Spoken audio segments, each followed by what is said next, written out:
Hello and welcome to Spareka. In this video, we will show you how to replace the door on your refrigerator door compartment. It is important to replace the part with a similar or equivalent model recommended by the manufacturer. You will need a flathead screwdriver to replace the door on your refrigerator freezer compartment. Open the refrigerator door.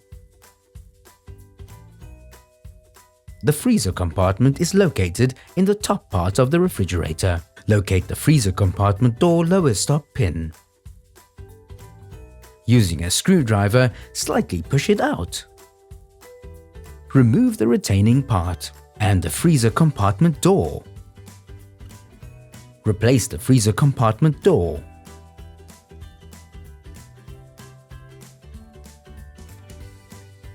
Refit the door lower stop pin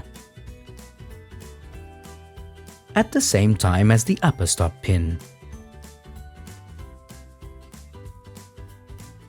That's how you replace the freezer compartment door. See you soon on Spareka.fr.